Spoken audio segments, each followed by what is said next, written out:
Gotta get on the real clock. Wait, MVP.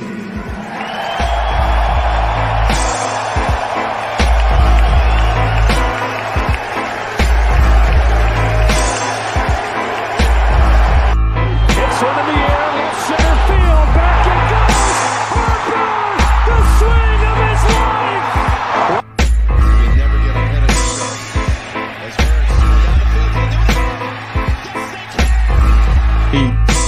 I know rent is due every day. It's always been that way for me. Always been a get better mentality every day, grow every day, be a better leader every day, be a better quarterback every day. And when that rent's due, I don't plan on missing no payments. So.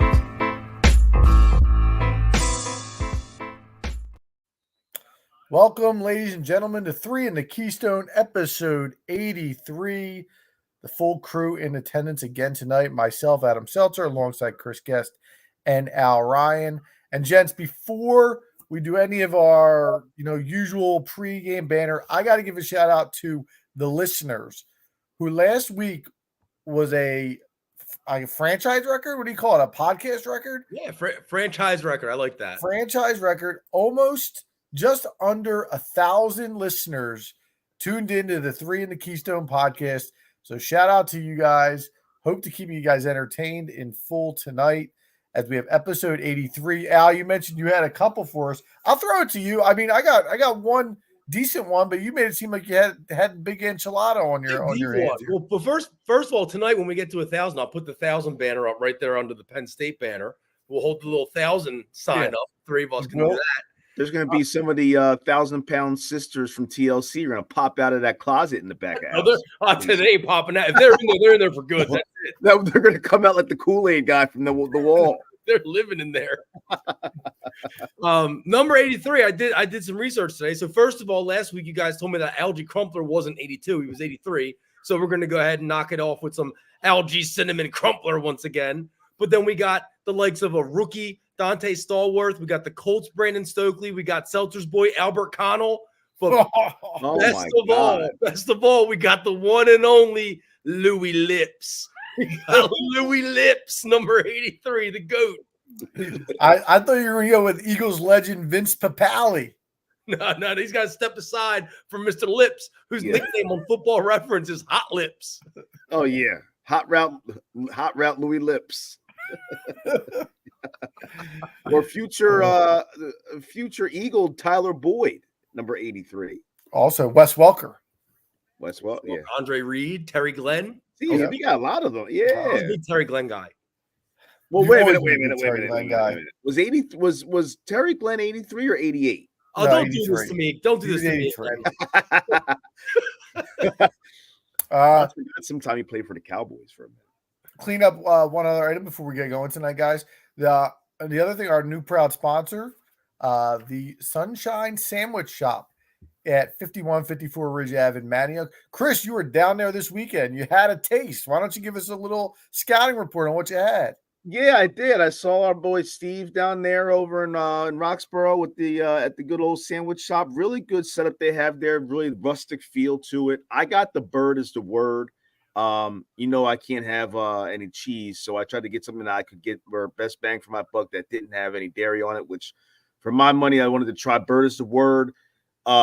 Turkey, bacon, tomato, chipotle ranch on sourdough. Really good. Tasty bite there. So if you're in the area and you want a good sandwich, I would absolutely recommend going to Sunshine Sandwich Shop. I told Steve I'd be back. And when I go back, what was the one I think they have a new sandwich on the menu, actually, to Joni Mitchell, which sounds really good, coming off her fresh Grammy performance that she had the other day on Sunday night. Might try that one when I come back there next time. So Seltzer, you guys know I'm going Thursday, and I was talking to Steve on Instagram, and he recommended the roast beef po' boy because it's a po' boy special month over there at Sunshine Sandwich Shop. Absolutely. I don't know if I can not get the Carmine though. The Carmine's got the Italian, the hot gabagool, the hot somerset, the gabagool, mortadella, the cherry peppers. I mean, my fate is sealed. Get them both. Why not? Get them both. The Casanova was the other one he recommended for me too. Was if you're in the mood for a good old cutlet. Good. That was the one he recommended too. I may try that one also. I'm not sure. I haven't made my mind up yet. When you're down there, ask for Steve. Tell him the 3K podcast sent you. All right, gents, let's get into tonight's episode. We're going to start. Where else would we start? With the Joel Embiid saga part 3.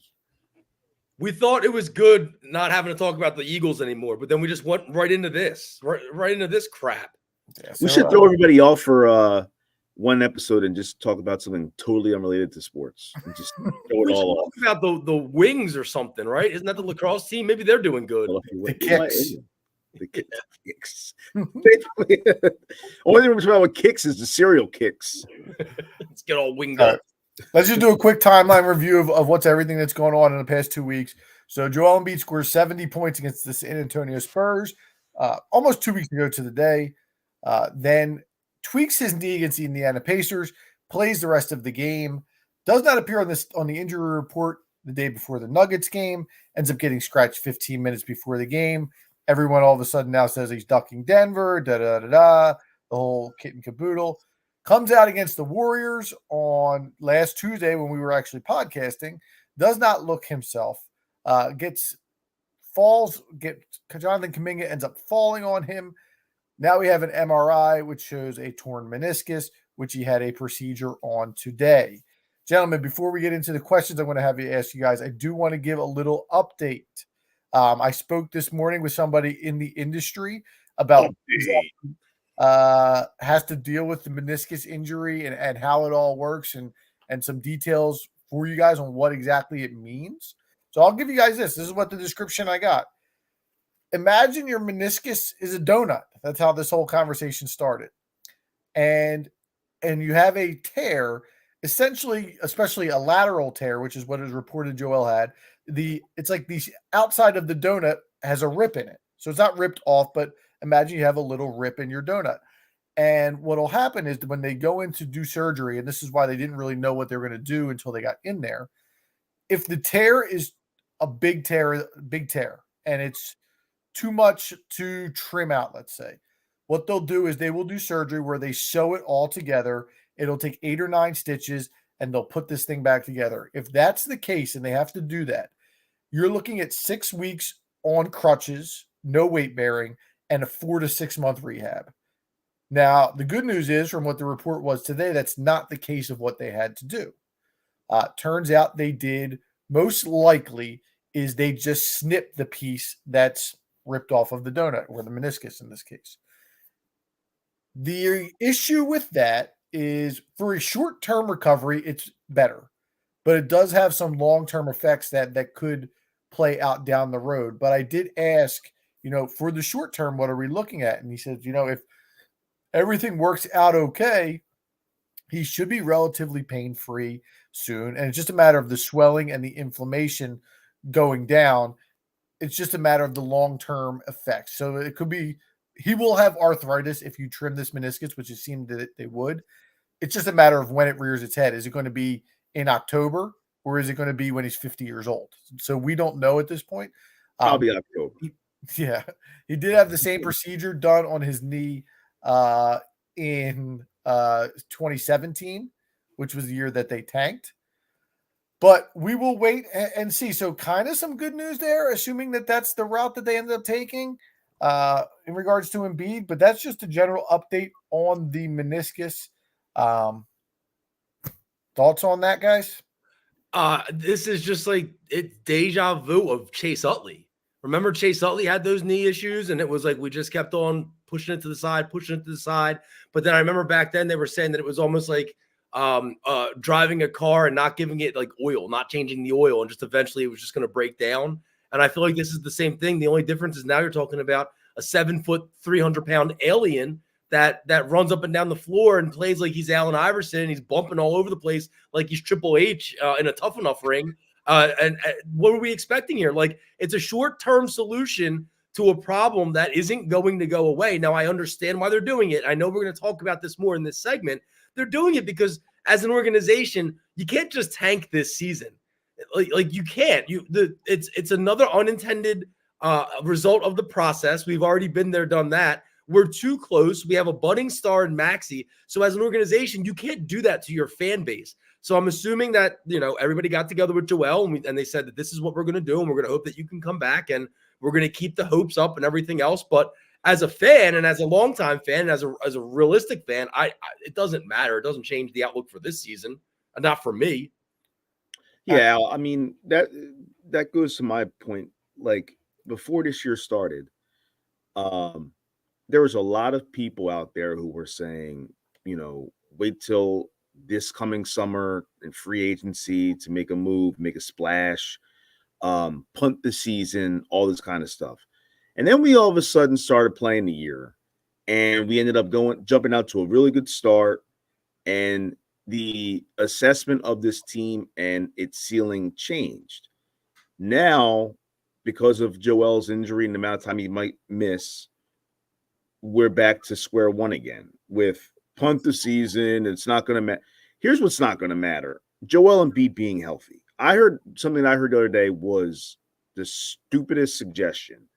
And it was, if he doesn't care, then let's just have Embiid play a cap of 50 games in the regular season going forward. The reason that's stupid is because the guy, first of all, he has and will find a way to get hurt in those 50 games. It's not like he's getting hurt in the end of March every year. I mean, we're in February 6th. This happened in the beginning of February. We were at around that mark, around the 50-game mark as it is when this happened. So there's no guarantee that would be a suggestion or a solution that would be viable for this guy. And he's my favorite player in basketball. He is like Al said, he's an alien. And when it comes to being, a unicorn in this league. But his skill set is one thing. His body is just not made to be a professional athlete. It's just not.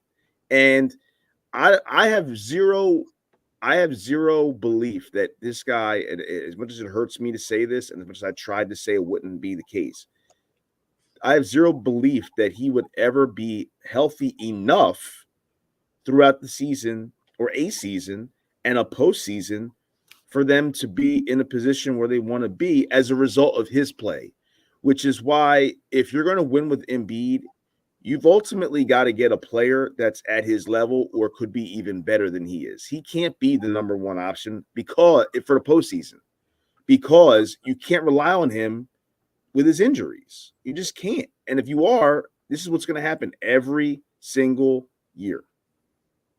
Al, it sounds a lot like what we said last year when Chris was anti the statement. Well, see, here's the difference. The difference is we were ahead of you. Here's the difference, We chump. saw it. All right. Here's the difference. Let's hear You dope. The difference is I get it. When something happens and I'm wrong, I admit it. So I'm saying you guys were right. We're about to talk about Brock Purdy in another segment, and we're still waiting on that. So we'll wait. Okay. But Chris, here's my beef with Joel Embiid and the injuries, and it's not so much that his body can't hold up. It's some of this. The fault lies on him, and maybe even the coaching staff to continue to let him play the way he does. Joel Embiid is one of the biggest, heaviest dudes in the league, right? He's up there with the Brook Lopez's and the Andre Drummonds and the Nikola Jokic's. But those guys they don't play the style of basketball that Joel Embiid plays. And I get that a part of that is what makes him great. But at some point, you got to neuter that a little bit because you got a guy like Andre Drummond, who's just as big as Joel Embiid, who has played 81 games in the season, 82 games in the season. I know he doesn't do the same thing, but we can't keep on doing this. We can't keep on letting Joel go out there and flop around all over the place and get hurt like this. I think part of it is style, but there's also body type that you're not weighing into the equation here. You look at Nikola Jokic, and they're both bigs, and they both have great skill sets, and they both probably weigh close to the same amount. But the build on Nikola Jokic is completely different than the build on the way Joel Embiid is, and the way they move is completely different. So if you ask Joel Embiid to play a style like Nikola Jokic, he's not going to be able to do that. Well, not only that, he's playing more like that this season. No, but like I'm talking about the Euro steps. Nikola Jokic moves in slow motion. Yeah, I don't need Joel just fly. I just don't need him crashing all over the paint the way he does. Here's the thing, though. I don't think, again, this is just wear and tear. Kuminga falls on Joel's knee last week. I don't think that's what tore his meniscus. No, it's not. He's been having this knee issue for an extended period of time. To me, like, if I were to break up this blame in 100% of a pie, 75% of it is just the way Joel's body is. Correct. Like, there's not a lot he can do about that. I do think 20% is probably on him, and the fact that, like, let's be real. Like, he's come out multiple times this season and said nothing matters because he's won the MVP. Nothing matters but a championship. And if that's the case, he should listen to his body. He shouldn't have been playing in the Golden State game. And I know that's not when – I know this injury was bound to happen eventually, but he's playing in that game because of all the talk that's been on Twitter that he's ducking people and he's not hurt. And it's that you have to listen to your body at some point. You have to be able to tune all of that out. And again, I'm not blaming him mostly. He only takes a piece of the blame, but he's still not able to do that. He's still not able to say, I'm not right. And this game in January or February does not matter. And I need to sit out until I'm right. He doesn't have that in him because he's hearing all the things on social media about him. And he's a sensitive person, and that's how he is. So there is some fault in that. And there's also a small fault, 5%, on the coaching staff for not just being like, no, we're not dealing with it. If you don't feel right, you're not playing. It's the immaturity. Well, hold on. I agree with some things and I disagree with some things. I agree that his body is just what it is, and you could do whatever you're going to do. Like I said, you can have him play 25 games. He'll find a way to probably get hurt in those 25 games because of his body. The guy's a clumsy dude. Like, if you watch the games either even live or on TV, there's times when he just like trips on his own feet walking down the time. Like, really strange, weird stuff. And look, it is that's who he is, whatever. It's not his fault. He didn't create himself. But he's a weird kind of cat when it comes to his body. And like I said, I don't know if his body is built to be a long-term professional athlete or if it ever was built to be a professional athlete. Number one. Number two, when it comes to his what was the second thing you said, Seltzer, as far as the why he's for the blame? You said it was his body. I said 20% on him and just like being sensitive and putting himself out there when he shouldn't. Yeah. So with that, like, I got a problem with that because first of all, that's just there's a lot of people out there. It's easy for someone to say, well, you should just be mature and listen to, but as a man, especially, when your manhood's checked, it's very difficult to just sit there and say, I'm not going to tell you or prove you wrong that what you're saying is BS. Kobe would do that kind of stuff. Jordan would do that stuff. And it was cheered. It was like, he's a ultimate competitor. You think that you're going to be able to get in his head and he's going to prove you wrong and he's going to do what he can do. And Joel, if that is true, doing that and having what happened now, like, if he scored 50 points in those games, he would be, like I said, he'd be lauded for being a warrior and someone who is proving doubters wrong. But because he got hurt, now it's his fault because he didn't listen to his body. The fact is, again, that's who he is. His body's going to find a way to let him down regardless of the situation. There's times we've seen this guy dunk in DC, come down off a dunk, no one around him, and mess his leg up before. Like, that's the kind of body he has. So it doesn't really matter. Like, he's gotten punched in the face by accident and broke his orbital bone. He's had Kuminga, who, in my opinion, some people think it was on purpose. I can't imagine in the heat of that moment, Kuminga thinking, let me jump on Joel Embiid's knees. I don't, especially when he wasn't killing him in that game anyway, as it was. I can't see that being the case. But nonetheless, he found his way on top of him, and that's what happened. I agree that he's just Calamity Jane. It just seems to find him. You're right about that. I'm just saying, I think this is similar to the argument we've had before about a pocket passing quarterback versus a running quarterback. Running quarterbacks put themselves in harm's way more often than a pocket passing quarterback. Both are going to get hurt, but all I'm saying is that the way Joel plays at his size puts him in danger and puts him at risk more so than other guys, other players of his size. Now, with that said, I do think as a fan base, as fans, It's time for Philadelphia 76ers fans to come to terms with the fact that in the history of the NBA, we have guys like Grant Hill, Penny Hardaway, Brandon Roy, Derrick Rose, Amari Stoudemire, Tracy McGrady, and Joel Embiid is just this generation's version of that player. He's the superstar athlete that cannot stay healthy, and we just have to come to terms with that. Well, and the sad thing about it is, Al, he's more than a superstar. I mean, he's a generational talent, and he's gotten to the point now where we're starting to see the light at the end of the tunnel dim every year. And as far as if we're ever going to see his max peak getting reached, and that means hoisting the Larry O'Brien, whether it's as a Sixer or wherever it is. And it's sad because the guy deserves it. He's a good player. He seems to be, all intents and purposes, a good guy. He's a good father, the whole thing. And, you root for a guy like that. However, I don't know if you mentioned him in that list. You might have. Did you say Dwayne Wade? Dwayne Wade's another guy. Dwayne Wade had. Wade got titles. Those other guys, I don't think any of No, them. but I'm saying as far as having injuries to end because of the way he played. I'm saying all what if guys. These are all guys that are what if guys that, you know what I mean? If they never would have gotten bit by okay. I thought you were saying as far as guys that had their careers end early because of the way that their style of play. That's what I was kind of thinking about. But you're right. Those guys did have met a short they didn't meet their goals ultimately because of their bodies letting them down. The only chance Joel Embiid has of winning a title and being the man to bring it to Philadelphia is COVID-22 shortening another season, and we have a 30-game season. That's the only way. Well, it'll be 24 at this point. COVID-24, COVID-29. It's like they're going to be like Madden soon. It's going to be COVID-83, brought to you by Louis Lips. Hey man, we could use Louis Lips on them courts. So let me ask you guys this 2-part question. I'll start with you, Al. Does Joel Embiid return this season, and should Joel Embiid return this season? Yes, and sure, why not?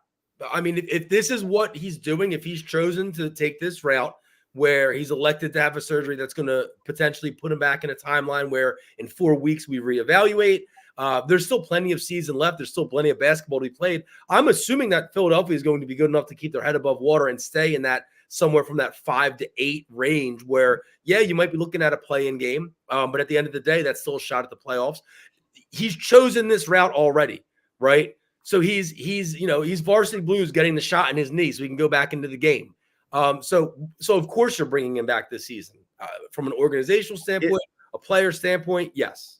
Yeah. I mean, if he can come back, bring him back, because like I said, if you wait 6 months, have him out for a year, call yourself getting ahead of the game for next year, he's going to get hurt again next year anyway. Right. So you're going to be back to square one. So you might as well still just maximize what you can get out of him. He's still at 80% capable of giving you what we've seen this year. So you do what you got to do. But I'll give you this hot take real quick. And it relates back to what we were talking about last week. And again, admitting when you guys were ahead of me with this topic, the Sixers can't win without Embiid.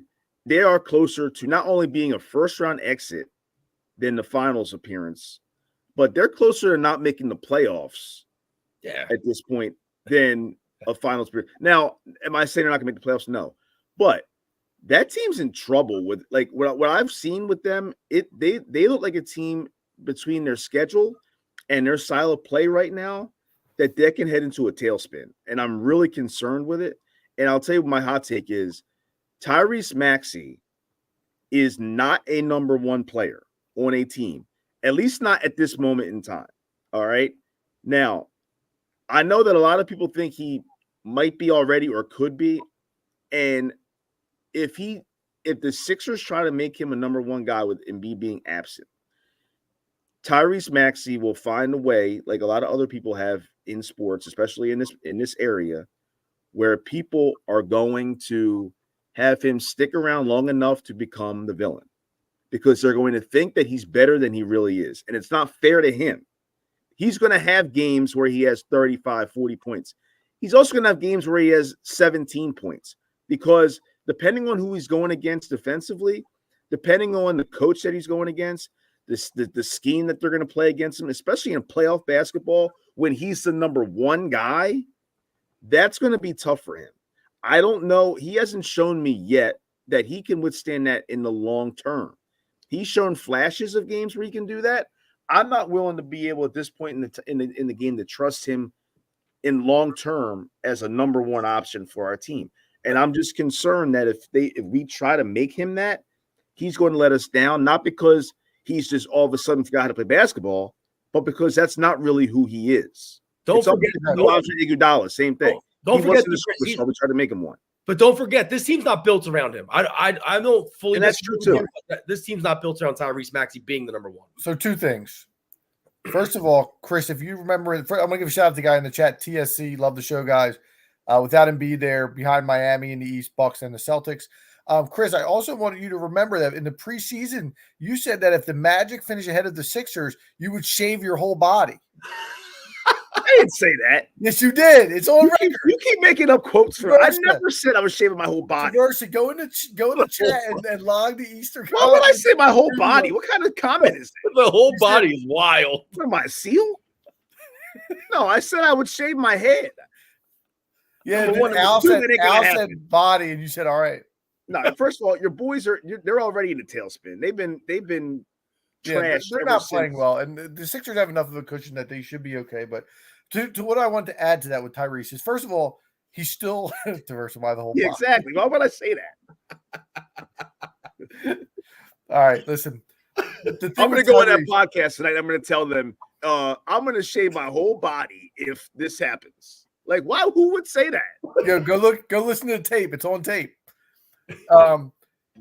First of all, Tyrese is 23. He's never been in a situation like this. He has some growing. I think this, in the long run, this will be good for him to see these type of defenses that are prepared for him.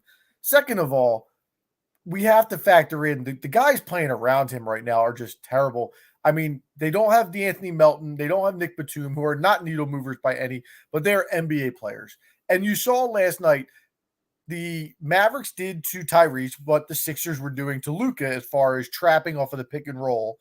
And Luka would just throw the pass to the foul line. It was a 4-on-3 advantage. And whether they kicked it to Josh Green or Hardaway or Kleber, they had quick triggers ready to shoot the threes. The Sixers are throwing the ball to Marcus Morris and to Paul Reed.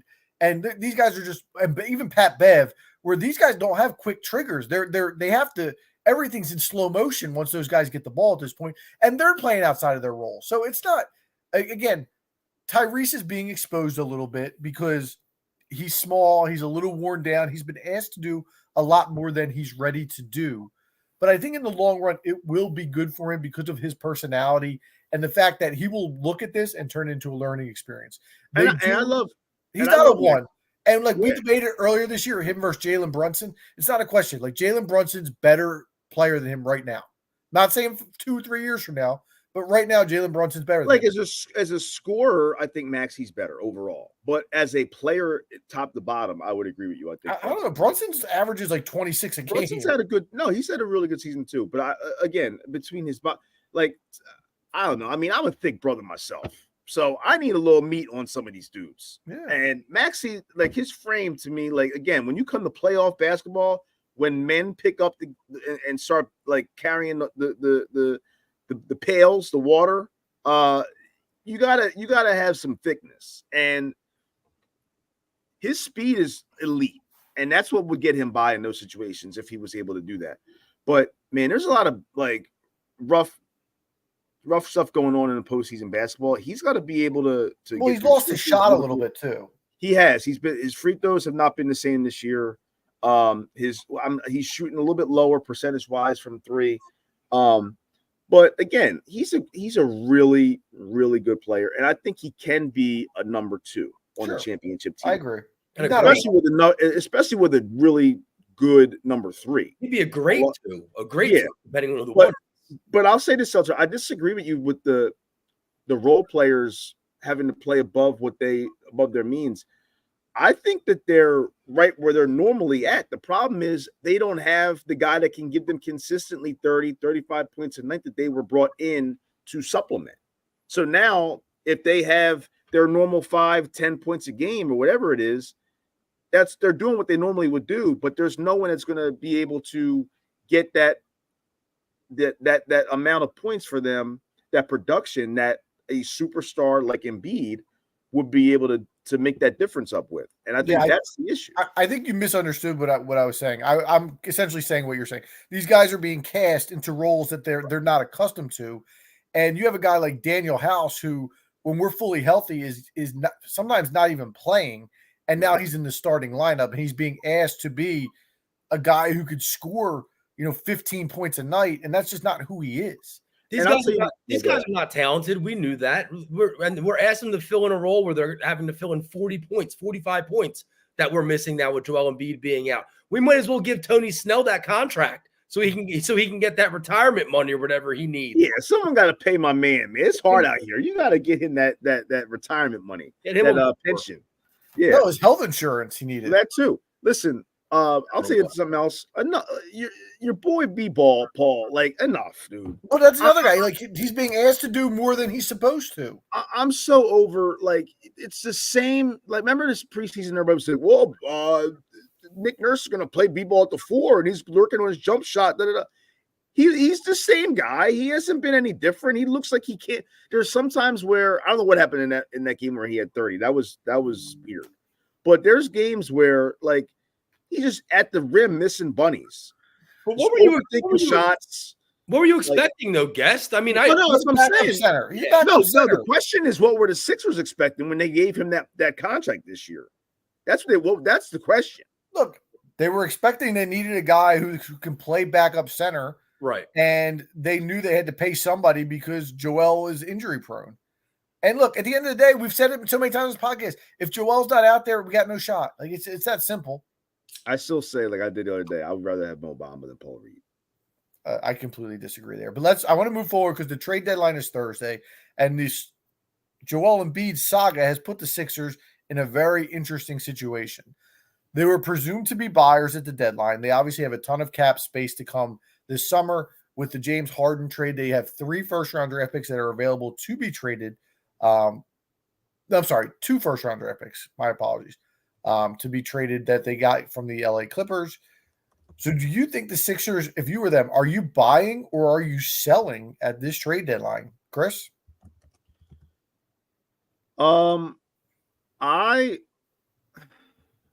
I've literally gone back and forth with this every day since the whole Embiid injury. And take the fan out of it. Don't be a fan right now. Take the fan out of it. No, I know. I would say if I was Daryl Morey, if I was an executive on this team, I can't be a buyer.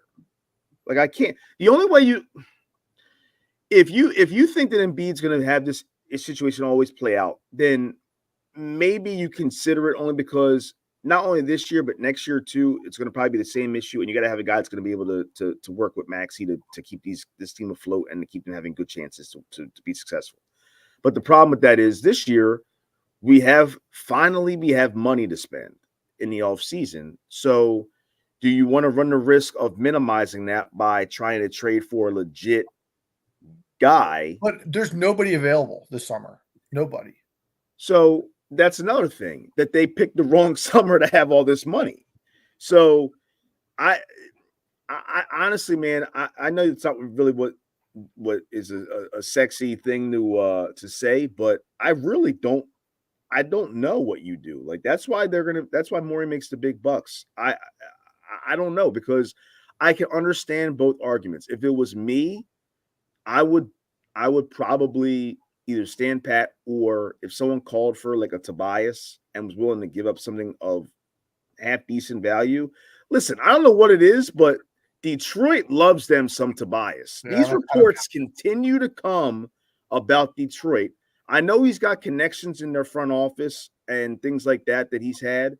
But they're like John Cusack and Say Anything in the front lawn with the radio. Like they keep wanting their ex back.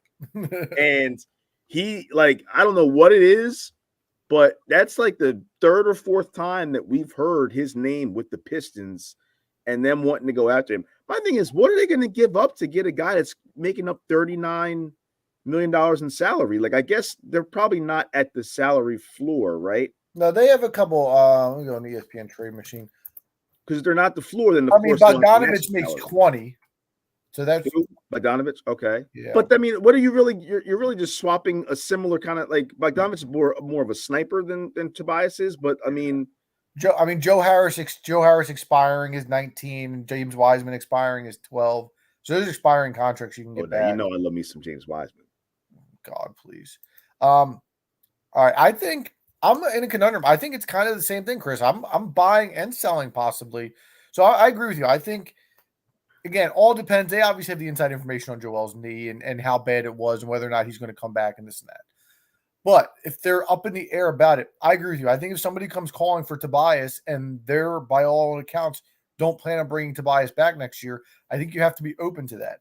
I did a little trade machining myself, and I think there's 3 teams out west that have a legitimate need for Tobias, but I couldn't get back any expiring contracts, and that made me, that eats into their cap for next year, which is the space they've been saving. But I think he would be a good fit on Oklahoma City.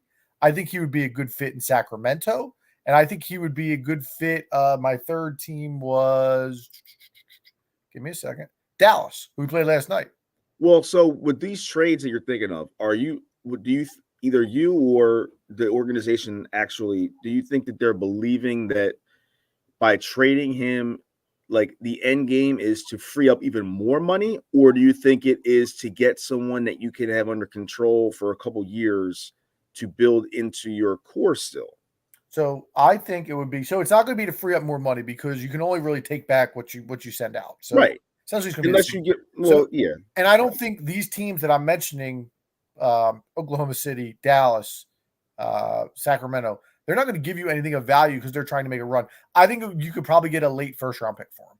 Who makes money on the Thunder that you can put in these trades? Yeah, well, that's the other problem. The salaries are a big issue. That's what I'm saying. Like, what team is going to have $39 million with the salary that they can afford to just dump to get Tobias Harris? There's some like Bertans is on Oklahoma City. He makes 17.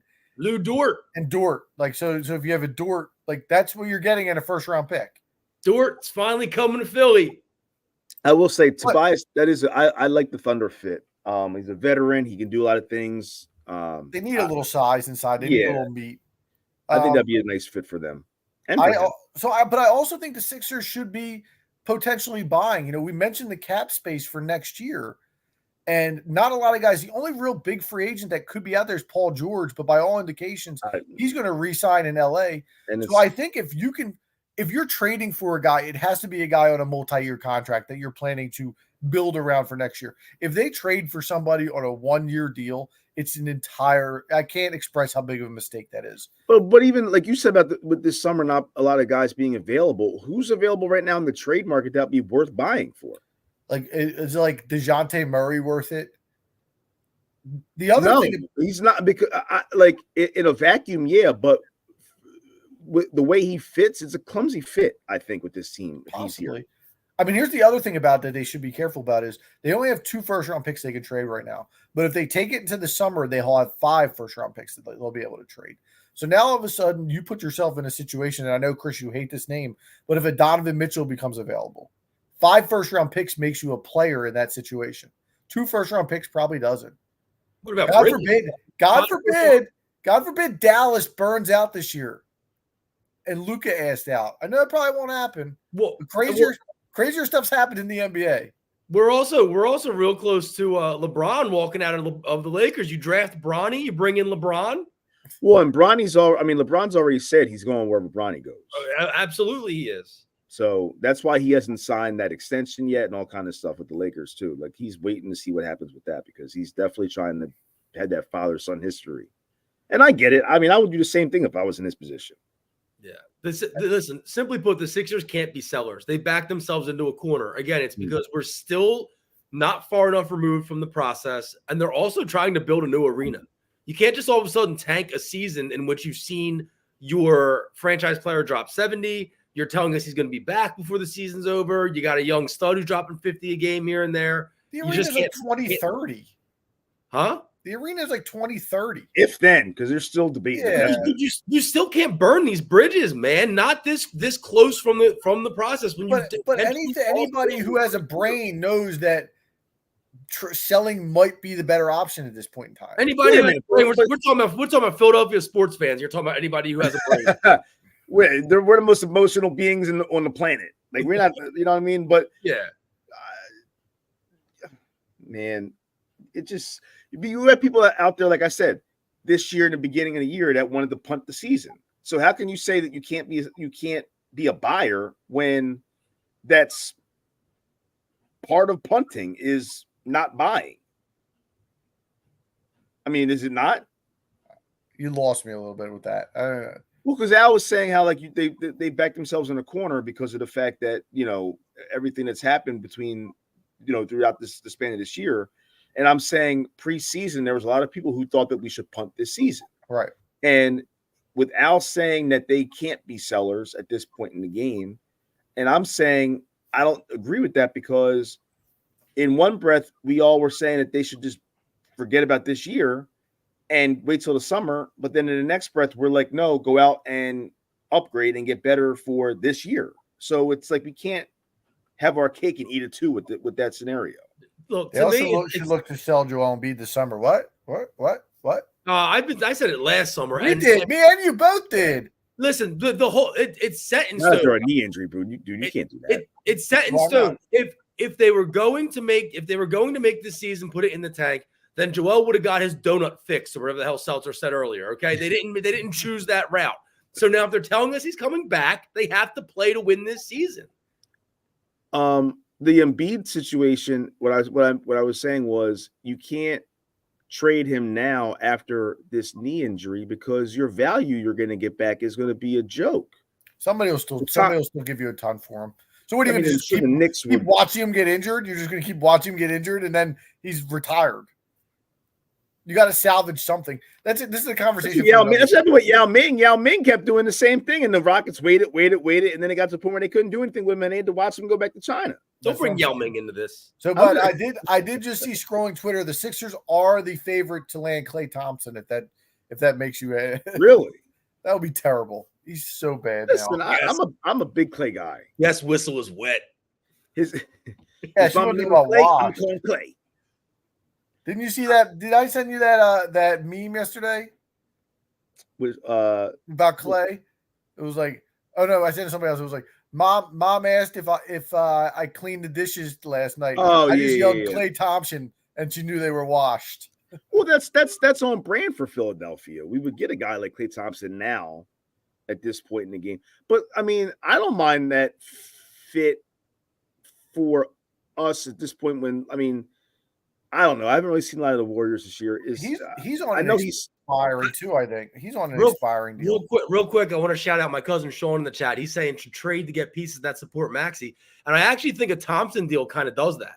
I was going to say he's washed, dude, but that's a good fit next to Maxey. He's a bigger guard who can defend and he can shoot. You can't ever forget. He can't do any of that stuff anymore. What do you mean? Shooting don't age. He's shooting 37%. That's league average. Listen, I'll take a guy that can shoot 37 at this point on this team. Exactly. Over Pat Bev. He move anymore. That's because they got Steph Curry who shoots 78% every year. It makes him so much worse. What does that have to do with Klay Thompson? That should make things easier for him.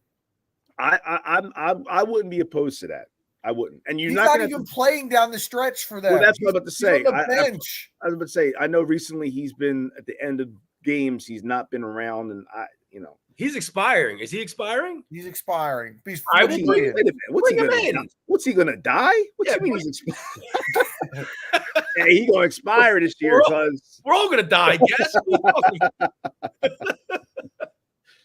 Bring him in. I don't care. Bring him in. No one's on the books for next year anyway. You got three people on the books. That would have to be Tobias going out for him, and that would be a good fit for them. That's fine. I want Terquavion to get more minutes because Jackson has a Terquavion Smith autograph sitting in his room. I need that puppy to gain some value. All right. Listen, Terquavion can stroke it. Yeah, he can. Oh, hey, now. He got spun around on defense, but they need his offense right now. They should start playing him.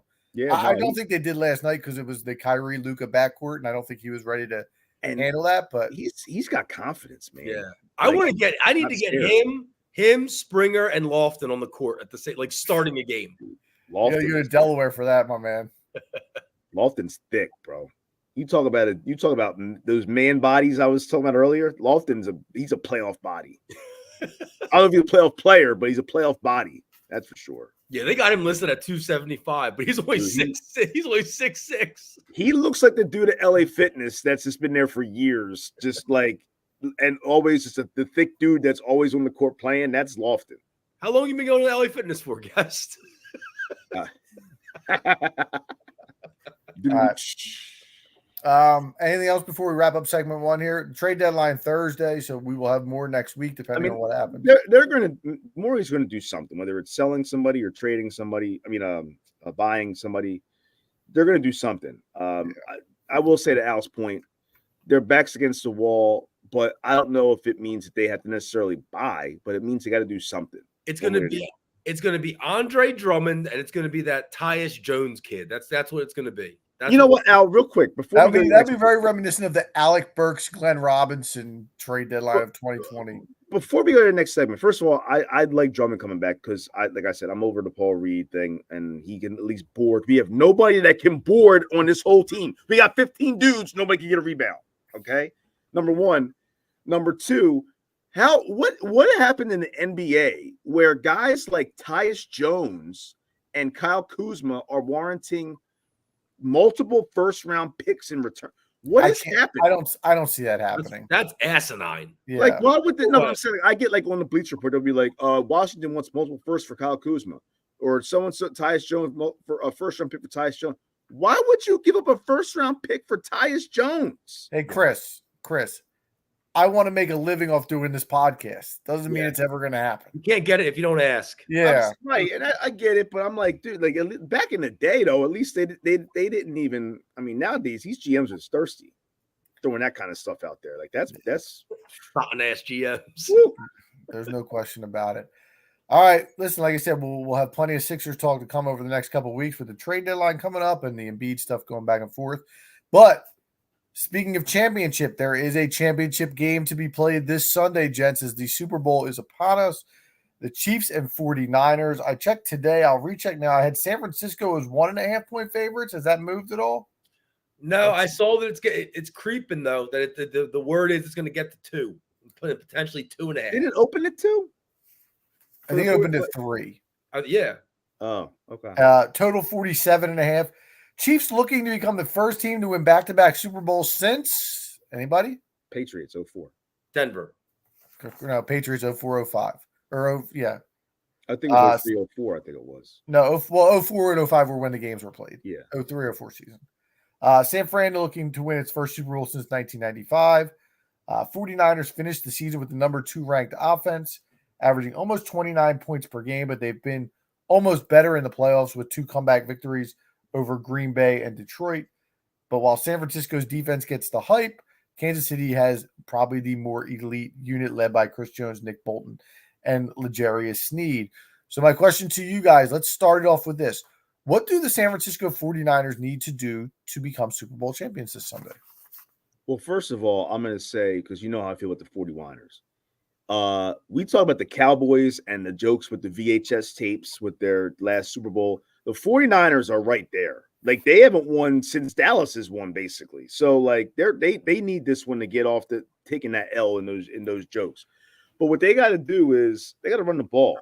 They got to keep Mahomes off the field.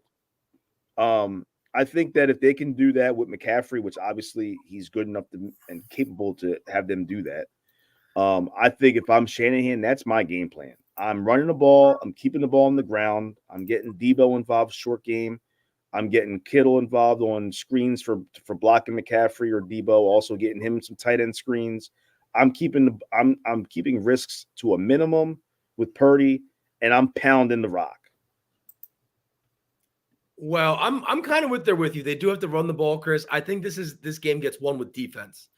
If you hold Kansas City to 20 points or less, you have a very good chance to win the game. So if you're San Francisco, you try to jump out early and then just strangle them to death in the second half. Kansas City this season has a losing record. They're 4-6 when they score 20 or less points. 3 of those wins were against non-playoff teams, and the only other win was the AFC title game 2 weeks ago, in which they forced 3 turnovers.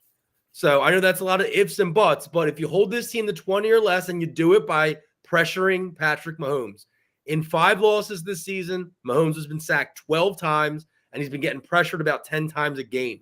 And you dial it all the way back to when Tampa Bay held Kansas City to 9 points in their Super Bowl victory. Patrick Mahomes threw 2 picks.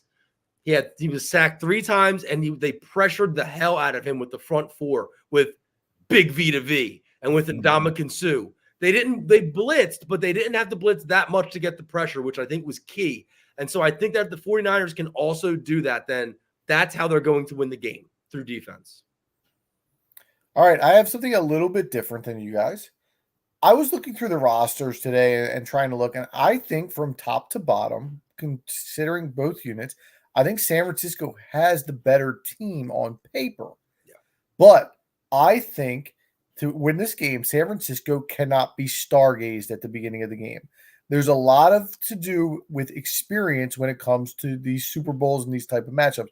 And some of the 49ers did play when they were in it a few years ago against Kansas City. But they're going to look across the sidelines and they're going to see Patrick Mahomes, who, as we argued last week, may or may not be the greatest QB of all time. They're going to see Andy Reid, may or may not be the greatest coach of all time. They're going to see Travis Kelce, may or may not be the greatest tight end of all time. They're going to see Taylor Swift, may or may not be the greatest pop artist in our lifetime. I think San Francisco needs to go into this game thinking that they are the better team and knowing they are the better team, and to not get caught up in who they are playing, because they're going into battle with a 24-year-old quarterback who, by all measures, has shown flashes of being really good this postseason, but has also shown flashes of not being ready for the moment. The first half against Detroit, he was not very good. Second half against Green Bay, he was okay. He wasn't that great. He needs to be able to play a complete game, because if he only puts together a half, they're not going to win this football game. So for me, they need to go into this game knowing that they are the better football team and not get starstruck and caught up in the moment of it being a Super Bowl. Starstruck. I got to come to the 49ers defense on that one. Starstruck might not be the right word, but get caught up in the moment is probably the better word. But who are they? I mean, the Chiefs obviously are, won the conference, but the 49ers won their conference too. The Chiefs were several weeks ago, we were talking about the Chiefs being flailing out early in the playoffs. Like they had that run where they didn't look good at all. Like I don't think the Chiefs are a team to be afraid of. Pat Mahomes is a guy to be afraid of. I don't know if the Chiefs team is a team to be afraid of necessarily. No, but Chris, I don't think it's fear. I think it's almost respect, and like your review, like when you're on the field against the Patrick Mahomes and you see an Andy Reid on the sideline, guys that have been there, done that. You have the tendency to press. You have the tendency to force unforced errors, right? You make mistakes because you think to yourself, I can't let Patrick Mahomes back on the field. I can't let the Chiefs go up 14 here. I can't let. So that I think is what Adam's saying. And correct me if I'm wrong. No, you're exactly right. There's been plenty of times where the Patriots have gone into the Super Bowl as not with the best team. Right. And you look across at Tom Brady and you say, we can't give this guy a chance. We need to do X, Y, and Z. And you play outside of what your normal game scope, your game plan is. Yeah, I could see that if the 49ers didn't have all the veterans they have on their team. I don't see that being an issue. Also, they just played the Chiefs last year. So veterans, they got smoked. Correct. But I'm saying they still played them. Like they still faced them against, they saw them on the other sideline. Like what your point is, where they had Andy and Mahomes on it. Like they just did that. And now, if anything, they owe them one because they did get their socks blown off last year at home. But you say like they're veterans, but the most important player, maybe one of the most important players on their team, has not been in this type of situation. Well, then he's the one that needs to do what you're saying. Maybe that's who I'm talking about when I throw this out there. Is that's the guy who needs to not be starstruck and caught up in the moment, and that's Mr. Brock Purdy. I'll tell you who else needs to be not caught up in the moment is their head coach, Kyle Shanahan, because the reputation that he has in these moments. And I guess while we're on the subject, I'll just say my quick little spiel about what the Chiefs need to do. The Chiefs need to just play really good defense. The 49ers are, even though they did it against the Packers, they're not a good comeback team. They're not built to be for the comeback. They're built to be up early and beat you up from there. If they're, I think 1-37, or I think it was that I saw where Shanahan's teams in the fourth quarter when they're trailing. So that team and that leader is not built to be coming from behind. Pause. So that, so that sorry. So I think that if the Chiefs are going to win this game, it's on the defensive side of the ball, which is a strength for them because all year long that's been their calling card, has been their defense this year. Last year it was the offense. This year it's defense. Sure. So let me jump in because I have a very similar thing for Kansas City to win the game. I think they need to control the ball and get out to a lead. Like Chris said, I think the defense has been probably the most underrated unit in football the entire season because they've been tremendous. But they can be had on the ground. Their run defense is not nearly as good as their pass defense. But if they can stake themselves out to a lead, very similar to what they did to Baltimore, and turn San Francisco into a little bit more of a pass-happy group, I think San Fran will be a little more patient than Baltimore was. But if they can make San Fran turn this into a passing game, they're going to have their way because their pass defense is elite. And the perfect setup for them is exactly how that Baltimore game went. And that's what they're going to look to do. Well, aren't we just three peas in a pod? Because I have basically the same thing written down here. San Fran is 0-5 when they score 20 or less. So that's that magic number again. But here's the big key, and you guys both just said it. If you make Brock Purdy try to beat you with his arm, you can beat the San Francisco 49ers. That's all I've been saying. In fact, wait a minute. That's all I've been saying for 2 years. We're talking about how the Chiefs can win. So I got to talk about how they can win right now. The San Francisco 49ers are 2-3 when Brock Purdy attempts 30 or more passes a game in the regular season. And in fact, 4 of his top passing performances this season, they actually lost 2 of those games. So the way Kansas City wins this game, you load up the box, you stop Christian McCaffrey, and you rely on L'Jarius Sneed and Trent McDuffie to man up on Debo and Ayuk. Look, Brock Purdy got them here. Despite that, he still got them here, but I'm just throwing the facts out there. If you stop the run game and you make Brock Purdy have to throw a lot of passes, then there's a chance that you're going to be able to beat the 49ers, whom I agree with Seltzer. He said it in the beginning. They are a more talented team, top to bottom, than Kansas City. They're the most talented team in the league. All right, so we're all kind of on the same page with the Kansas City morning winning formula. One more question for you guys before we get to our predictions. Who has more to gain with a victory this Sunday? Is it Patrick Mahomes or is it Brock Purdy? So I'll start with you, Al, on this one. If Patrick Mahomes wins this weekend, he would join the group of just 5 quarterbacks that have won 3 or more Super Bowls. Can you name them? Montana, Brady. How many? 3 or more? There's 5 that have won 3 or more. Montana, Brady. I'll let you go, Seltzer. Bradshaw. Yep. Let me know when you want to tap. You got the other 2 right at your disposal? Is it Troy Aikman? Yep. Yeah, Aikman for sure. That's a good one. Is it Grease? No, Greasy didn't do it, did he, with the Dolphins? No. Wait a minute. You said, let me see, Brady, Aikman, Montana. Oh, wait a minute. There's an asterisk to this. I gotta walk this one back a little bit. These are NFL championships that this was counting. Because I was just looking at it and I was like, this doesn't look right. You got Sid Luckman. No, it was Earl the Pearl Morrill for the Detroit Lions. Lenny Lips or whatever his name was. He didn't do it. Louis Lips. So listen, he would join the group of 4, right? But you two already think that Mahomes is the GOAT. So what more can he add to his resume? Guys, the answer is Brock Purdy. He would become just the 35th human being to ever have walked the earth to win a Super Bowl as a quarterback. He's still not even the surefire starter for San Francisco next season, depending who you're listening to. So at the very least, he's going to be financially set because he'll get a contract to start somewhere if he doesn't go back to San Francisco. He's going to get endorsements because he still has that, all-American white boy look. He still has the Mr. Relevant tag that he can, cash that out. So for him, a Super Bowl ring and potentially a Super Bowl MVP will go way further for him than it would go for Patrick Mahomes doing it for a third time. What is this guy talking about? That if Brock Purdy wins the Super Bowl, he's not going to have a job next year in San Francisco. I don't know.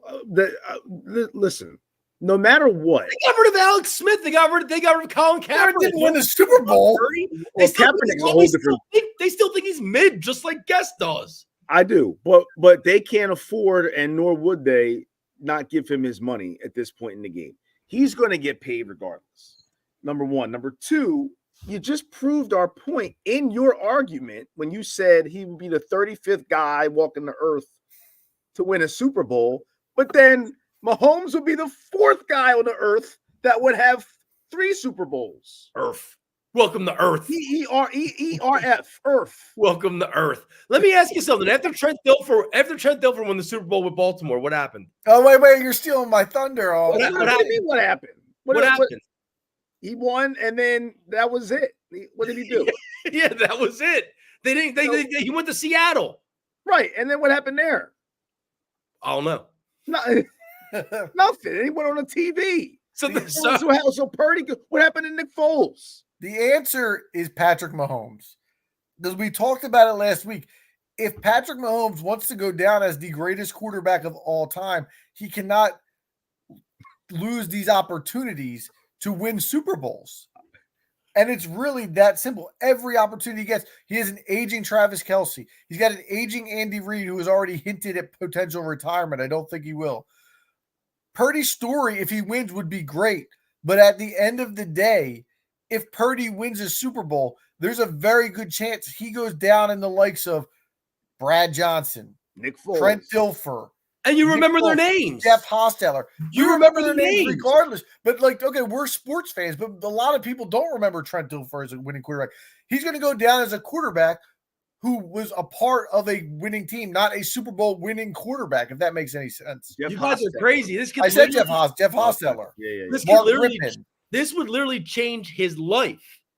His life's already changed. He was the last pick in the draft. If he loses this game and they kick him to the curb, it could be over for him. Al, he was the last pick in the draft. He's in the Super Bowl playing. He didn't win anything yet. It doesn't need to. San Francisco has already done this. They're about to do it with him too. They're already. There's only. It's still more important for Mahomes to boost the resume further. No, because you guys like to throw out there that Mahomes is only like 19 years old, and so he's going to have a million more opportunities to do this. He's not, listen. If you believe that Mahomes is the GOAT that you guys say he is, he's going to be back here 5 more times. If you believed in Brock Purdy, you wouldn't worry about him getting kicked to the curb. Brock Purdy's not Patrick Mahomes, and I believe in Brock Purdy. That doesn't mean that John Lynch believes in Brock Purdy. Listen, Mahomes he can't get to 7 if he don't get to 3. So he's got to still take those steps. That's why it's more important to him. Brock Purdy's making what, $700,000 this year? He can't get to even $1 million without winning this game. He's gonna, dude. He's gonna. You're for a guy who talked so good about Brock Purdy all year. You're backtracking right now. You guys, this is insane. I still think he's a good quarterback. I never said he was anything better than a good. And there's other people out there. If San Fran's not going to pay him, somebody's going to pay him. Let me ask you this: if Brock Purdy loses this game, right? Yeah. Is there a chance that he is not an NFL quarterback in 4 years? Well, yeah. There's always. Okay, let me ask you this: if Patrick Mahomes loses this game, is there a chance that he's not an NFL quarterback in 4 years? Yeah, of course. Even if Brock Purdy wins this game, there's a chance he's not an NFL quarterback in 4 years. Purdy's going to be in the USFL in a couple years if he doesn't win this game. So now we're swapping positions. Yeah, big time. Al backtracking on Purdy. You guys ask me who has more to gain? Purdy is so low right now on the ladder. He has everything to gain. Mahomes is so high on the ladder. He's on that top rung, reaching for the money in the bank. What are we talking about with LeBron? There's people who say LeBron isn't the GOAT because he's lost finals and Jordan didn't. Okay, so the more Super Bowls Mahomes gets to and loses, that hurts his GOAT argument. That hurts his qualification for that title. He's got to win these games. But especially with the lack of weapons he has, if he carries that offense to a title with himself, that's even more goated status. And it would be his greatest Super Bowl if he won this one. It would be his greatest. You both last week just said that he's potentially already the GOAT because of the friggin' eye test, and that he only needs to win 5 Super Bowls. He's already at 2. Do you really think that if he loses this one, there's not a chance he can get to 3 more in his career? He's 28. Ask Dan Marino. These are the arguments you these made opportunities don't come across as easy as Ask you're Dan making it Marino. sound. These are the arguments you made last week. You guys are sitting here. You guys sat here and said that he's going to win 5 Super Bowls and this and that because of the eye test, because he's the greatest quarterback that's ever walked here. No. And you would take him over Tom Brady. No. Did not say he was going to win 5. We said he needs to win 5 to be in that argument. And he can't win 5 if he don't win 3. He has to keep winning these games. He doesn't have to more win. to him. He doesn't have to win 3 this year. That doesn't automatically put him into that, oh, well, now he's got 3, so now he's going to get 4, he's going to get 5. He can win it next year. Now the 49ers gave up on a guy that they traded up to get the 3rd or 2nd or 3rd pick in the draft a couple years ago. They already traded and cut ties with him because of what Brock Purdy had brought to that team. They're not going, huh? They were forced to cut ties because of what Purdy was doing, his play. Right. They're not. So now he's in the Super Bowl. So now let's say we go into the magic freaking carpet and we go into the future and we see that they don't win the game. Okay. So does that change the plan? The plan's already in place that he's the 49ers quarterback going forward. It doesn't matter. Like, this game doesn't matter to that. He's going to get his money. Like something said, whether the 49ers or whoever, he's going to get paid. And it's going to be with the 49ers because quarterbacks don't fall off trees. So if they think that he's good enough to keep on what they've been doing and carrying that torch as far as a game manager or whatever you want to call him, all right, they're going to pay him accordingly for it. Your argument is that he has financial gain the most from this, and maybe he does. But legacy, there's no way he has more than Mahomes. I'm not saying legacy. I said more to gain as far as financial reasons and job security. You can't see a world where they lose this game. He comes back down to earth. San Francisco as a whole comes back down to earth next year, just like the Eagles did this year. And now he's out of a job in 2 years. You can't see that script playing out. I can. That's why I've been hard on the kid from day one. I don't think he's a great quarterback. He has more to lose and also more to gain. If he's potentially not going to be a quarterback in 2 seasons, then he has more to gain by winning this game. Because if he wins this game, even if San Fran tries to get rid of him at the end of next season, he's going to find a landing spot somewhere else. That's not going to happen if he loses this game. I think what we're finding out is this conversation is an apples to oranges argument. It's if you're talking about legacy, it's not a question who has more to gain. If you're talking about stability and position and place in the league, then it's another conversation. It's really 2 different questions. That's what makes it a great argument, is you can take it from either perspective. And I opened with that. I said that Mahomes would have joined a group of 4 guys that have only won 3 or more Super Bowls. That was my first statement. But the window doesn't close for Patrick Mahomes if he loses this game. And that's the argument that the 2 of you made last week, that he still has potentially. But I think you're overreacting to the potential window closing for Brock Purdy. I don't think if he loses this game, it's as drastic of a mark on his career as you're making it seem. He is now, as a 7th round pick, last pick in the draft, gotten to an NFC championship game, which he didn't necessarily lose himself, and got into a Super Bowl. Like, I don't think if he loses this game, all of a sudden now he's thrown out to the scrap heap. That's what you're making it seem. It could happen. And also the fact that he's Mr. Irrelevant in the draft is his safety blanket.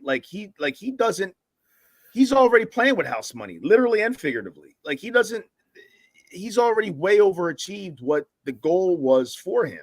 And now he's going to be compensated accordingly as a result of it. Like, it's now, if he wins the game, he's going to make even more money. He's going to make more money, more importantly for him, even off the field, because like you said, Al, he's the whole great white hope as a quarterback, right? And I think there's something to that, but there's in my mind, no mistake about it that Mahomes, we're in an era right now where it's his time, and the more we watch him with that title come up short, that's going to hinder that. So he can't come up short in these games, especially against a guy like Purdy. We already saw he got outplayed last year by Jalen Hurts. If it wasn't for that fumble and or the bad call at the end of the game, he loses that game. Now we come up Hurts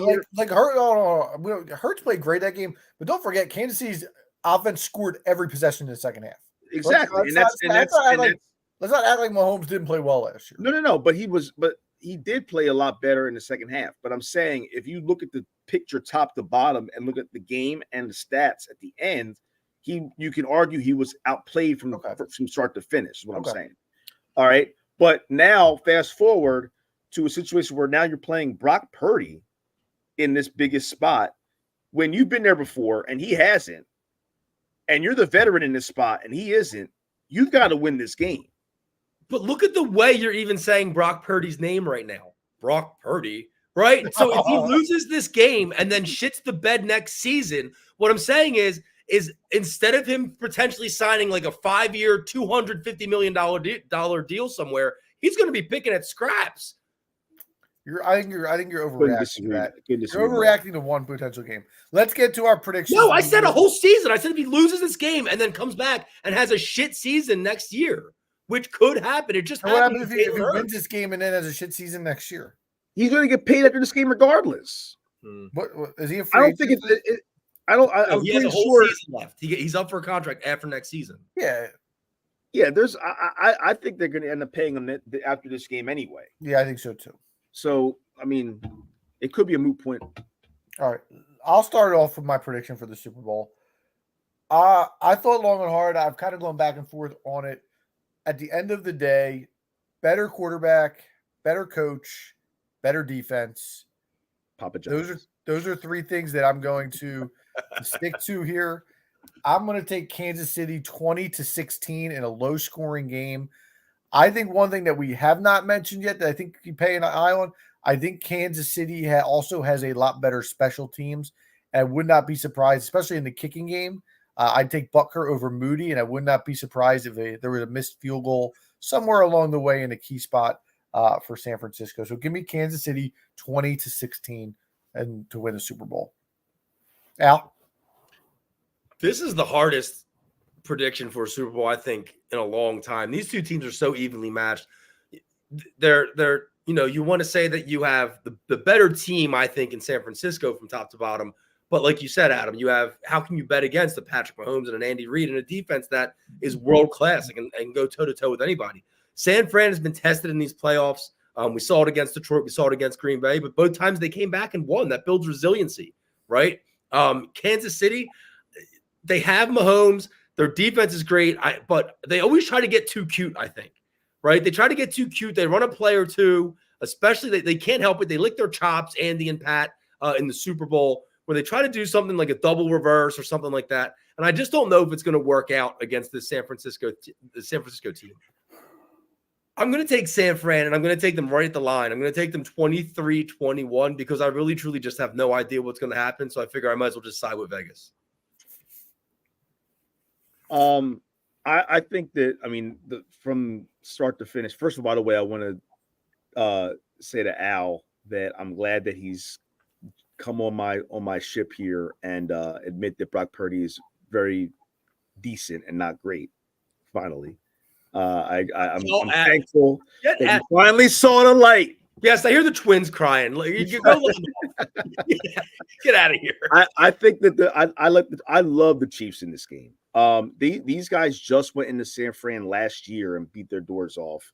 I know that they're different teams and the turnover is what it is in the NFL, but it's not a total turnover on either side of the ball for either team here. I love Mahomes in this spot.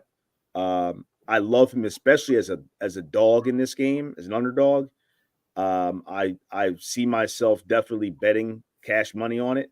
I would say I'm rooting for actually a high scoring game because I got a free $10 bonus bet at FanDuel, and I took for $10 to win $1,500. Both teams to get a touchdown and a field goal in each half. So I'm rooting for a nice. Wait, what was the odds on that? Say it again. It was both teams to score 1+ touchdowns and 1+ field goals no, it might have been each. Was it each quarter, or each half? No, it's each half. I know. It was each half. No, and but it was it can't be for that 15,000. odds. It is. It is. It was plus 15,000. So I took it $10 to win 1,500. I can show you. I can show you the ticket. You may be every quarter with those odds. Check it out. Look it up. So while I'm looking that up, I'll tell you my official prediction for the score is I think that the Chiefs win. I'm going to say 32-27. I think the 49ers score late, look for an onside kick, don't get it. Chiefs win the Super Bowl. So I'll take 32-27. Okay. The line's actually up to 2.5 now on FanDuel. All right. So we have 2 Chiefs. We have 1 49er. And we are going to move on to segment 3 now. We're going to continue to talk about the big game. But we're going to give you some of our favorite prop bets. So while Chris looks up that one, which may be his favorite, I'll start us off tonight with one of mine, guys. I'm going to go the second half under 23.5 points for the Super Bowl. Here's a stat for you I heard on the radio today. Last 20 games, Kansas City under second half, 18-2. Kansas City fourth quarter under 19-1 in their last 20 games. Think about what they did against Baltimore last week when they jumped out to the lead and pretty much just ate the clock away in the second half. I mentioned this defense is great. If I think that they end up getting a lead and they're able to sit on it and not pushing for points, I trust the pass defense enough to keep it under 23.5. I mentioned I have 20-16 as the final score. So I only have 36 points the entire game. So under 23.5 is a pretty easy prop bet for me there. And I'm going to run with the odds. Like I said, 18-2 Kansas City unders in the second half last 20 games. I wanted to give you the update on the pick here. It's each team to score 1+ rushing touchdown and 1+ passing touchdown in each half, plus 15,000. You weren't even close. I said touchdown in the field goal. So Yeah. each team score 1 rushing touchdown and 1 pass touchdown. Also, real quick, I trust Andy Reid way more at this point. Who thought we'd ever say that? Than I do Kyle Shanahan. And that's a big part of my pick also. Kyle Shanahan he's one of those kind of guys. He finds a way to blow it. Absolutely. Finds a way to blow it. Yeah. So what is right? You want me to give you my Hit us with one. So one I have is actually we'll stay with Brock Purdy. Brock Purdy over 12.5 rushing yards at -108. One thing Brock Purdy can do that I think he's a little bit underrated in is using his legs. I think he can use his legs a little bit. He can, scatter down the field when he needs to. And he's done that a couple times and in killer spots in these big games. So I could see him, even if it only, 12.5 yards, it only takes 1 run. So I'm taking that -108, taking him with the over 12.5 rushing yards in this game. I think at some point he's going to need to get a first down with his legs and might find a little bit of some space and cash that in. I like it. Until he kneels down at the end of the game to secure it. When he has 16, take down to 14, take down to 12. And then he makes it rain on the sideline there with the bag. Do you remember the Super Bowl a few years ago? I think it may have been Kansas City, San Francisco. Mahomes was over his rushing total by like 9 yards, and then his knees, he had to kill clock. His knees were like -5, -3, -4, and he went under. Crazy. Oh God, that's awful. That now you talk about a rule change. That might be something we need to change first. That statistics go like that's not a real rush. Yeah, that's true. That's not cool, especially now where gambling's legal. Like you can't be doing that. Yeah. Where like sack yardage is being a negative for rush yards. Like that's well, sacks are not. Yeah, sacks are passing yards. Yeah. Oh, okay. No, sacks are. I thought it was rush yards. No, in college. Oh, that's what it is. Okay. Yeah. All right. My safe bet is it's Christian McCaffrey -15.5 receiving yards head-to-head with Isaiah Pacheco. McCaffrey is a big, obviously, it's the centerpiece of the San Francisco offense. I don't know how many receptions he had this season, but I'm looking at the stats here, and it looks like a lot. The last 2 games in the playoffs, he had 4 for 42 against Detroit, 7 for 30 against Green Bay. Pacheco, meanwhile, 4 for 14 and 1 for 14. And there are games where Pacheco doesn't get any yards or gets single-digit yards as far as a receiver goes. So I just think San Francisco is going to have to find some ways to get creative. And Christian McCaffrey out of the backfield in the flat or, coming across the middle, I can see him getting some passes, putting up 30 to 40 yards. And you could cash that one by the third or fourth quarter. I like my other one is stay with McCaffrey. McCaffrey longest rush over 18 and a half yards. He's always a guy that finds a way to just break loose on several runs, but and it feels like at least one or two times a game he just breaks loose for 20 plus. So at some point, even though the Chiefs have a really decent defense this year, I could see McCaffrey breaking one loose, and I feel like that's going to happen early in the game.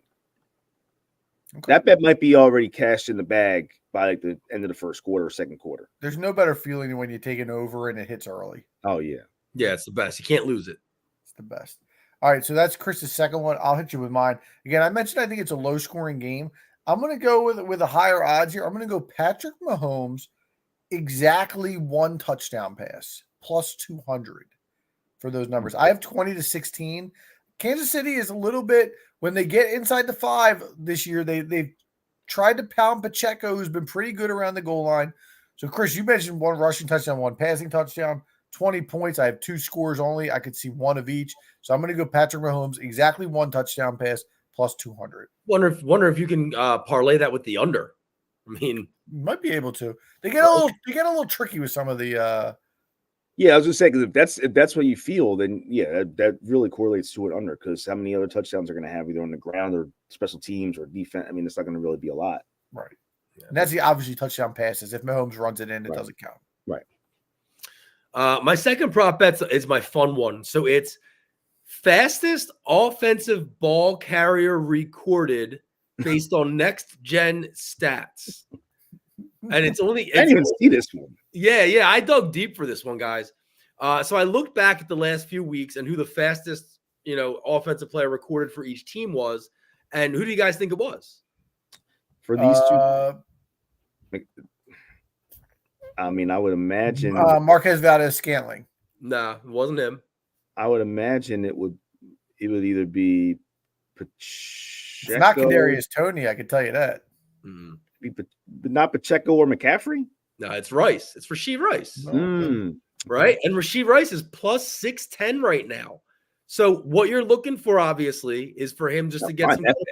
So, yeah, you get a ball where maybe he's running downfield. All it takes is like 20 yards, because I think when he hit a top speed of like 20-point-something miles an hour a couple games ago, and it was just only a 25-yard pass. So all you're looking for is to get a little bit of room, right? Because all the guys that get there is guys that just get a little bit of room. So at 6-1 odds, he is the fastest guy probably on either team on the offense.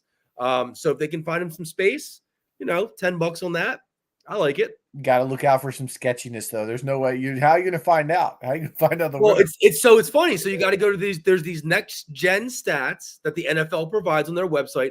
And these go all the way back to the 80s. And do you know who the fastest recorded time on the field was for an offensive player in 1986 was? Is it Chris Bo? Collinsworth. Louis Lips. Louis Lips. Lips Louis. Goated Louis. Hot Lips. Woo. Shout out Louis. All right, Chris, here's for your last one.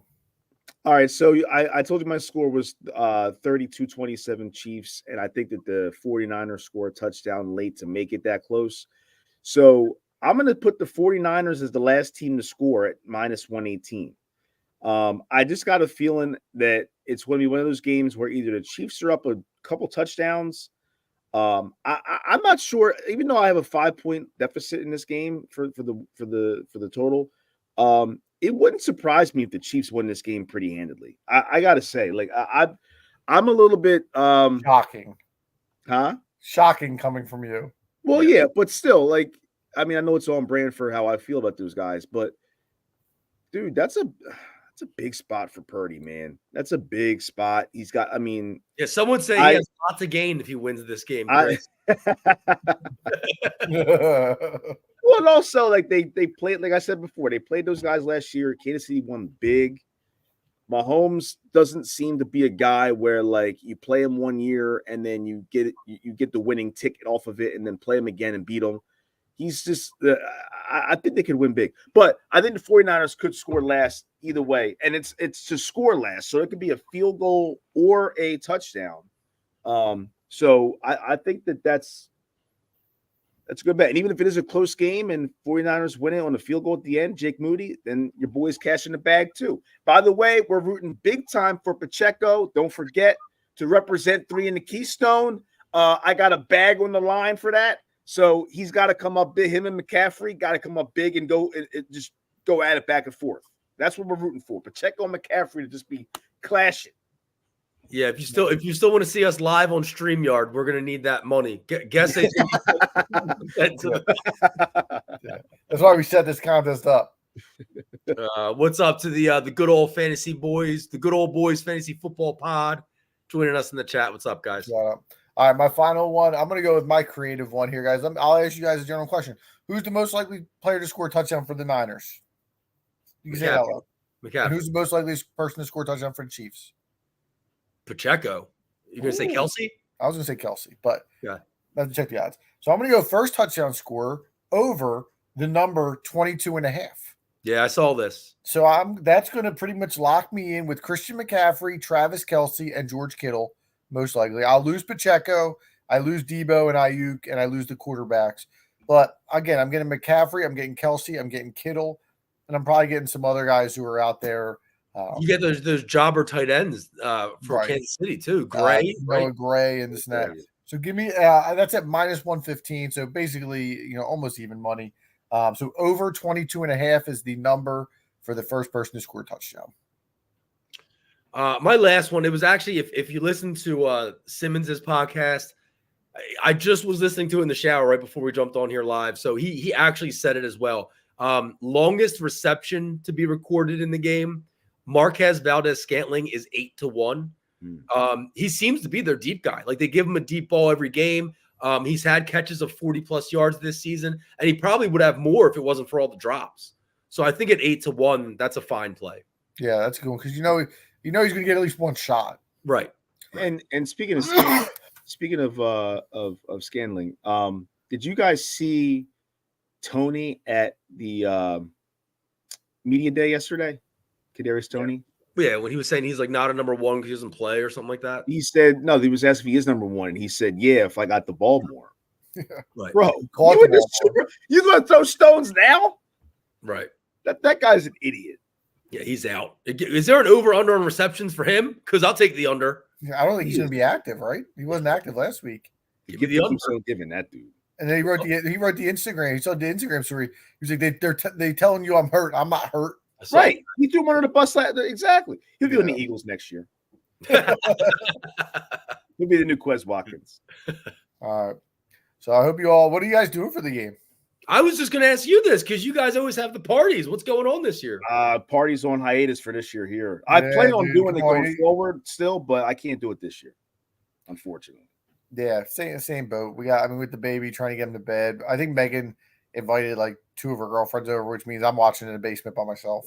Maybe a halftime check-in for the 3K pod. Maybe they'll live look in on Instagram. No, you got no USHER action for the halftime show. You joining the 3 in the Keystone instead.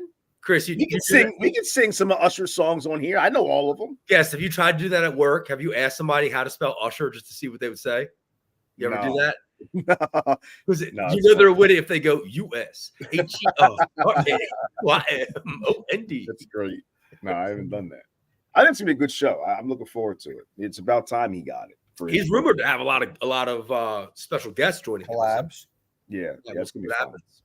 Yeah. Well, hopefully, we got through the whole pod without, or at least the prop part without mentioning Taylor. So hopefully she's not one of them. I will say this though, Seltzer, both of you, next year here we may have people, or they love Puppy Bowl. We may have Baby Bowl next year at the guest house. We may throw all the kids in the pen and see what happens. Big Puppy Bowl guy. Shout out to Yums, the Puppy Bowl MVP a couple years back. Also, shout out to my dog Wilt, wherever he's at. Yeah, I was gonna say that too. Hey, big ups, Wilt. Thanks for the day and a half. Thanks Appreciate for the you. memories. Hopefully you're still here with us. Glad the girls lasted longer than Wilt. Good luck, gentlemen. Good luck, gentlemen. All right, guys. We'll catch you guys next week at NBA trade deadline, Super Bowl recap. But until then, we're going to drop that beat.